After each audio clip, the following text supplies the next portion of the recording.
Assalamualaikum warahmatullahi wabarakatuh. Bertemu dengan saya kembali, Ibu Wida. Di kali ini saya akan menjelaskan mengenai media klasikal dan media individu atau kelompok kecil. Ya. Dimana di sini saya menggunakan contoh berupa media kertas lipat berukuran 20 x 20 sebagai media klasikal saya. Kenapa saya membahasakan adalah media klasikal, di mana tujuannya media klasikal itu paling mudah diasumsikan adalah media yang kita gunakan sebagai guru TK maupun guru PAUD ketika menjelaskan pada anak di dalam kelas, ya kan, di dalam kelas. Jadi dimana anaknya lebih daripada 5, ya, sehingga kita memerlukan media klasikal agar anak jelas paham mengenai instruksi yang akan instruksi kegiatan yang nantinya mereka lakukan. Jadi ciri-ciri untuk media klasikal ukurannya pada umumnya adalah lebih besar daripada media individu atau media kelompok kecil, ya, ukuran besar. Ini saya contohkan dengan menggunakan media kertas lipat, ya. Jadi ini saya memberikan instruksi bagaimana cara anak melipat kertas, ya. Melipat kertas tahapan 1, yaitu temukan ujung simbol bintang dengan bintang, temukan. Kemudian anak-anak tekan secara perlahan, kemudian pindahkan ke meja dan ditekan lebih kuat, dan pastikan bahwa tidak ada warna putih, ya, tekannya itu. Nah, sedangkan untuk media klasikalnya, media individunya atau kelompok kecilnya, untuk individu, ya, kita menggunakan, di sini saya menggunakan ukuran 16 x 16. Jadi anak ketika melakukan kegiatan yang tadi dari instruksi kita, dia melakukan sendiri, ya. Tentu saja ini pastikan untuk melipat 1 kita sudah memberikan tanda untuk memudahkan anak melakukan kegiatan melipat, ya. Saya akan memberikan bentuk bintang dan ketemu dengan bentuk bintang. Jadi simbolnya harus pastikan harus sama, ya.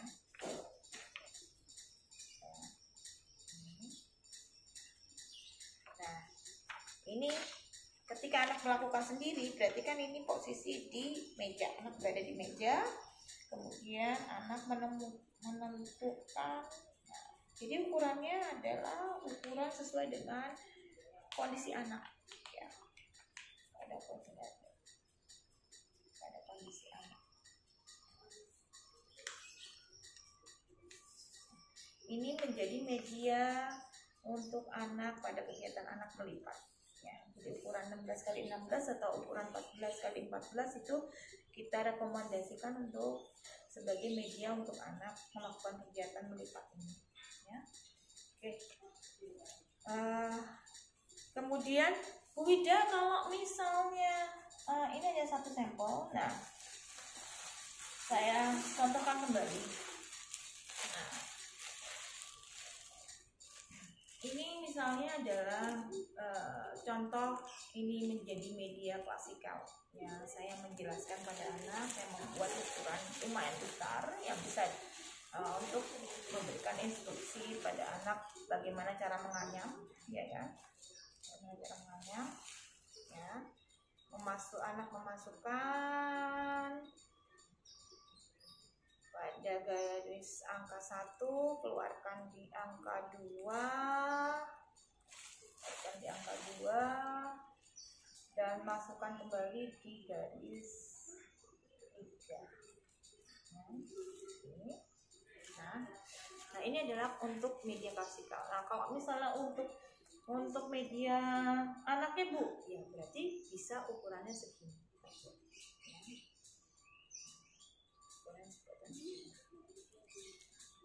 Jadi untuk anak itu melakukan sendiri. Jadi kita harus menyesuaikan. Nah, Bu Ida, kalau misalnya media klasikal seperti ini, bisa nggak untuk jadikan media individu atau kelompok kecil? Ya, saya jelaskan dulu yang dimaksud dengan kelompok kecil adalah anak secara berkelompok ya, dengan jumlah kisaran 2 sampai 4 orang anak ya, bekerja sama untuk mengerjakan kegiatan ini. Jadi kalau tapi untuk kegiatan seperti ini ya, media klasikal ini bisa menjadi media kelompok kecil, tapi jumlah kelompok kecilnya ini adalah 2 orang anak yang cocok.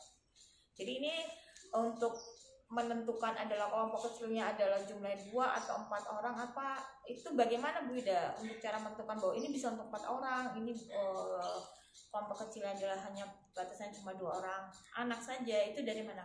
Dari kita harus menganalisis medianya ya, media yang kita gunakan untuk anak tersebut itu untuk diajak kerjasama adalah kira-kira kalau ini buat jadi 4 cocok nggak cocok, karena ini kalau misalnya yang paling maksimal adalah untuk 2 orang anak. Jadi satu anak ini itu satu lagi memberikan membantu, entah dia mengamati ataupun dia membantu untuk melakukan ini ya kan.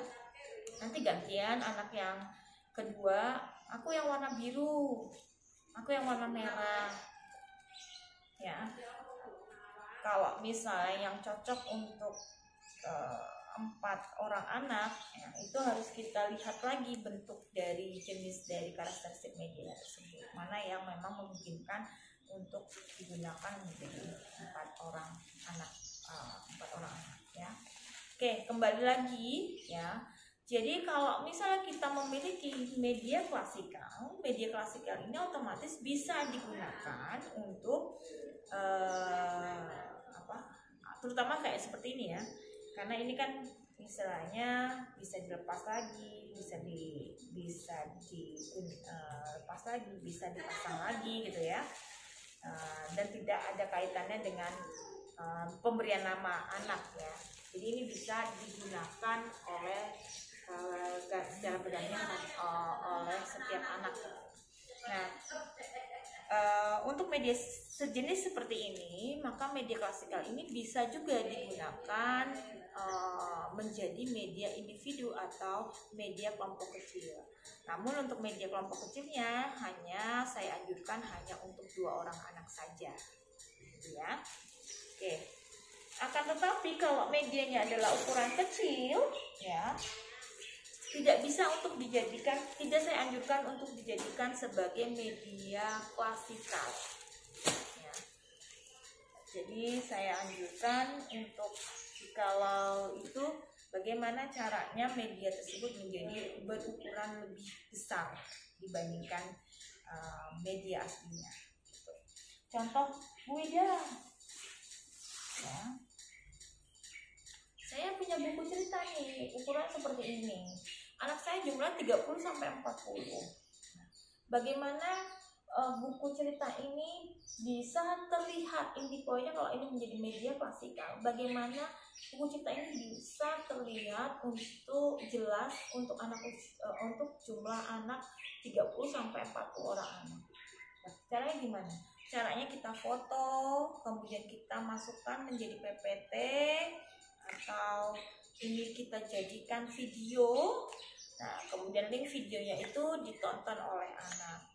Nah, tapi kalau misalnya ini masih posisi kelas besar, ya, kelas besar, sebaiknya kalau sekolah itu sudah memiliki LCD, nah itu ditayangkan di dalam LCD, layar proyektornya, sehingga anak akan terlihat dengan jelas menjadi penggantinya cerita. Ya. Kalau buku cerita ukuran seperti ini dengan jumlah maksimal anaknya berapa Bu Ida? Kalau saya anjurkan adalah jumlah anaknya adalah 5 sampai 6 orang anak. Ya, tidak lebih daripada itu.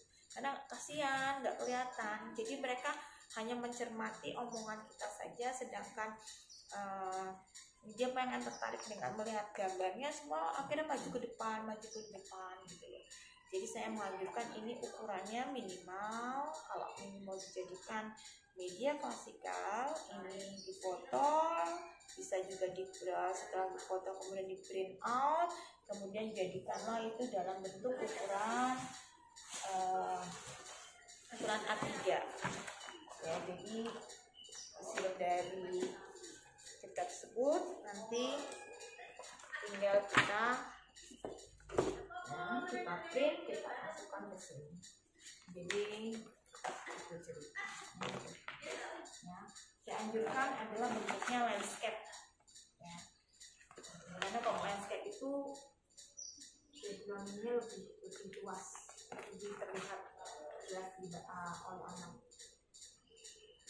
Oke, itu penjelasan mengenai media klasikal dan media individu atau kelompok kecil. Jadi bahasa media klasikal sama media kelompok kecil atau individu ini adalah bahasa yang saya gunakan karena berdasarkan pengalaman saya mengajar ketika saya menjadi guru TK. Media yang pada umumnya digunakan adalah media untuk penjelasan kepada anak secara klasikal, di mana semua anak berkumpul, ya kan? Dan ketika anak itu per individu atau kelompok kecil melakukan kegiatan. Jadi umumnya kalau misalnya di TK, media yang digunakan ada berkaitan dengan penjelasan pada anak secara jumlah anak yang banyak sama jumlah anak ketika melakukan kegiatan itu secara individu atau kelompok kecil. Sehingga saya membahasakan bahwa media yang ada di TK itu dibagi dua, yaitu media klasikal dan media individu atau kelompok kecil. Demikian dari saya ya. Jika Bunda mencari media klasikal itu apa ya, media individu atau kelompok itu apa ya, mohon maaf, mungkin tidak ada di buku-buku media manapun ya, kecuali buku media cetak, media pembelajaran yang saya buat bersama dengan Ibu Kartika ya. Di situ ada penjelasan mengenai pengertian media klasikal dan media individu atau kelompok kecil, di mana itu bahasanya adalah bahasa istilah kami ya, kami berdua ketika istilahnya berdasarkan pengalaman mengajar. Demikian kiranya tips dari saya, penjelasan dari saya mengenai media klasikal maupun media individu atau kelompok kecil. Semoga tips dari saya ini bisa bermanfaat untuk bunda-bunda PAUD seluruh Indonesia. Terima kasih. Assalamualaikum warahmatullahi wabarakatuh. Sampai ketemu lagi. Bye.